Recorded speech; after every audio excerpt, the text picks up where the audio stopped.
मेटाबॉलिज्मो TV में आपका स्वागत है, जो मेटाबॉलिज्म और स्वास्थ्य के बारे में सही जानकारी का आपका स्रोत है।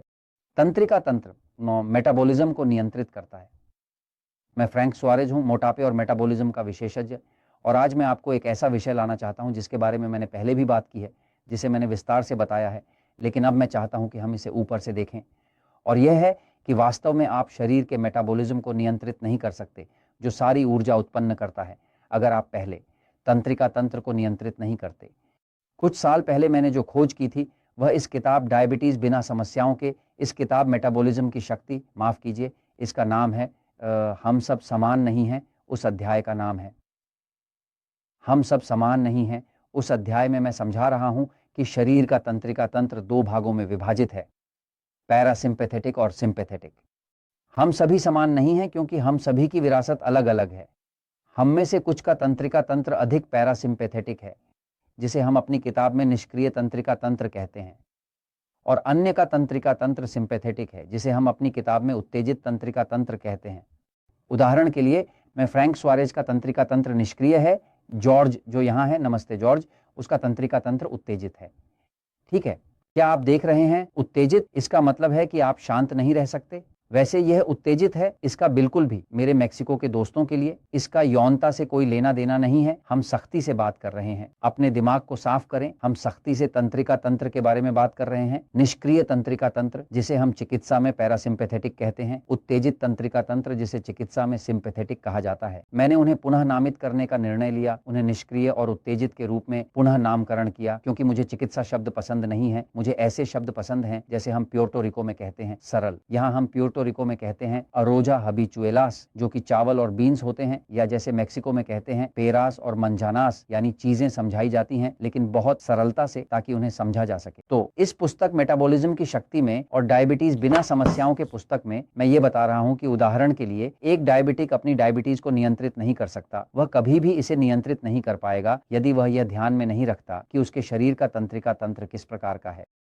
कुछ डायबिटीज के मरीजों को उत्तेजित तंत्रिका तंत्र के अनुसार खाना चाहिए, और अगर वे निष्क्रिय की तरह खाते हैं तो उनकी शुगर ऊपर नीचे होती रहेगी और वे इसे कभी नियंत्रित नहीं कर पाएंगे। जाहिर है कि यह फार्मास्यूटिकल कंपनियों के लिए फायदेमंद है, क्योंकि जितना कम आप शुगर को नियंत्रित करेंगे उतनी ही अधिक वे इंसुलिन, मेटफॉर्मिन और अन्य चीजें बेचेंगे। वास्तव में बाहर कोई इरादा नहीं है कि लोग ठीक हो जाएं, क्योंकि अगर लोग ठीक हो जाते हैं तो उन्हें दवाओं की जरूरत नहीं होती, और अगर उन्हें दवाओं की जरूरत नहीं होती तो साम्राज्य गिर जाता है। तो मूल रूप से यहाँ का विषय ज्ञान होना है। अब मैं आपको बता रहा था कि केंद्रीय तंत्रिका तंत्र, जो यहाँ ऊपर है, मस्तिष्क से नीचे पूरी एक केबलिंग जाती है, यही मेटाबॉलिज्म को नियंत्रित करता है। यदि आप तंत्रिका तंत्र को नियंत्रित नहीं करते हैं तो आप मेटाबॉलिज्म को नियंत्रित नहीं कर सकते हैं। इसलिए हम नियंत्रण केंद्र की बात कर रहे हैं। मैं आपको यहाँ एक चित्र दिखाने जा रहा हूं।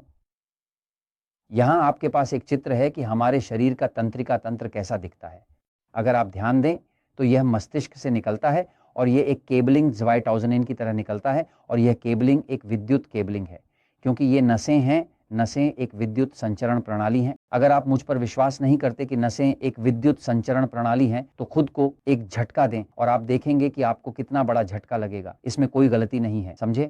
यानी वास्तविकता यह है कि मस्तिष्क से, सेरेबेलम से तंत्रिका तंत्र के माध्यम से विद्युत संकेत भेजे जा रहे हैं, और तंत्रिका तंत्र आपके शरीर के सभी हिस्सों के साथ संपर्क करता है, और संपर्क में आता है। आपके शरीर का कोई भी हिस्सा असंपर्कित नहीं है। उदाहरण के लिए, जब आप अपने पैर के अंगूठे पर चोट लगाते हैं तो आप इसे ऊपर महसूस करते हैं, लेकिन आप इसे ऊपर महसूस करते हैं क्योंकि सब कुछ जुड़ा हुआ है। इसीलिए यदि आप तंत्रिका तंत्र को नियंत्रित करते हैं तो आप अपने मेटाबॉलिज्म को नियंत्रित कर सकते हैं। यदि आप तंत्रिका तंत्र को नियंत्रित नहीं करते हैं और यह नहीं समझ पाते कि क्या निष्क्रिय है और क्या उत्तेजित है, तो आपको समस्याएं होंगी। आप कभी भी डायबिटीज को नियंत्रित नहीं कर पाएंगे, कभी भी वजन कम नहीं कर पाएंगे, और यदि वजन कम करते हैं तो फिर से मोटे हो जाएंगे, क्योंकि इसके लिए यह जानना जरूरी है कि आपके पास किस प्रकार का तंत्रिका तंत्र है। उदाहरण के लिए, मेरा तंत्रिका तंत्र निष्क्रिय है और मुझे निष्क्रिय की तरह खाना पड़ता है। मेरी पत्नी एलिजाबेथ या जॉर्ज का तंत्रिका तंत्र उत्तेजित है, तो उन्हें उत्तेजित की तरह खाना पड़ता है। मैं कुछ बुनियादी अंतर समझाने के लिए एक पल के लिए बोर्ड पर जा रहा हूं, ध्यान दें।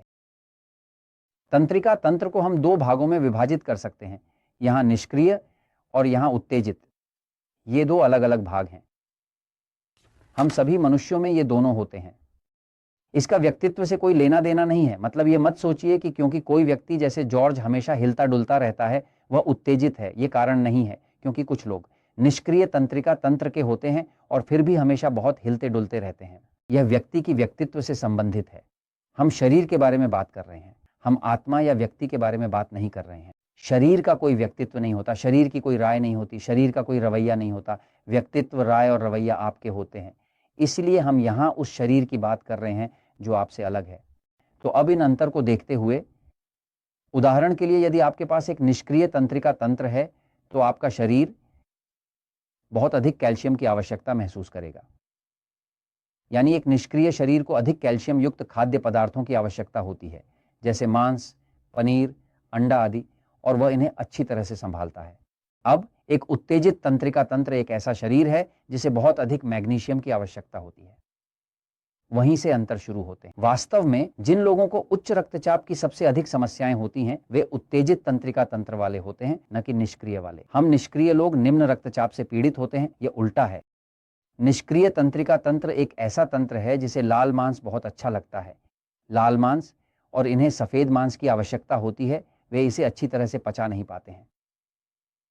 उत्तेजित तंत्रिका तंत्र वाले कई लोग इसे खा सकते हैं, लेकिन अंततः यह उन्हें नुकसान पहुंचाता है, क्योंकि लाल मांस में एक पदार्थ होता है जिसे प्यूरिन्स कहा जाता है, जिसे उत्तेजित तंत्रिका तंत्र अच्छी तरह से पचा नहीं पाता है। और क्या अंतर होते हैं, जैसे कि उत्तेजित तंत्रिका तंत्र एक ऐसा शरीर है जो सोडियम, नमक को रोकता है। निष्क्रिय तंत्रिका तंत्र सोडियम को नहीं रोकता। इसलिए जो उच्च रक्तचाप से पीड़ित होते हैं वे कौन होते हैं? वे जो सोडियम को रोकते हैं। इसलिए उत्तेजित तंत्रिका तंत्र उच्च रक्तचाप से पीड़ित होता है और यह निम्न रक्तचाप से पीड़ित होता है। उत्तेजित तंत्रिका तंत्र एक ऐसा शरीर है जिसे बहुत अधिक पोटेशियम की आवश्यकता होती है। बहुत अधिक पोटेशियम, बहुत अधिक, क्योंकि पोटेशियम बहुत क्षारीय होता है। ये एक ऐसा शरीर है जो काफी अधिक अम्लीय हो जाता है। निष्क्रिय तंत्रिका तंत्र को कम पोटेशियम की आवश्यकता होती है। तो कुछ महत्वपूर्ण अंतर हैं। यदि आप वास्तव में मेटाबॉलिज्म को समझना चाहते हैं और इसे नियंत्रित करना चाहते हैं, तो आपको यह जानना होगा कि आपने अपने पापा और मम्मी से किस प्रकार का तंत्रिका तंत्र विरासत में पाया है। ये आपके नियंत्रण में नहीं है, ये आपको विरासत में मिला है। अगर आप इसे सच में समझना चाहते हैं तो मेटाबॉलिज्मो टीवी के एपिसोड नंबर 199 को देखें। अगर आप एपिसोड 199 को देखते हैं तो मैं आपको बताऊंगा कि वे 5 प्रश्न कौन से हैं जो यह जानने के लिए किए जाते हैं कि आपका तंत्रिका तंत्र निष्क्रिय है या उत्तेजित। अन्यथा आप इसे मेटाबॉलिज्म की शक्ति पुस्तक में हम सब समान नहीं हैं अध्याय के तहत देख सकते हैं, या डायबिटीज बिना समस्याओं के पुस्तक में पर्सनलाइजिंग द डाइट एक्स नामक अध्याय में देख सकते हैं, जहां आप इसे इस आधार पर पर्सनलाइज कर सकते हैं कि आपका तंत्रिका तंत्र निष्क्रिय है या उत्तेजित। ये मैं आपको बताता हूं मेरे दोस्तों, क्योंकि सच्चाई हमेशा जीतती है।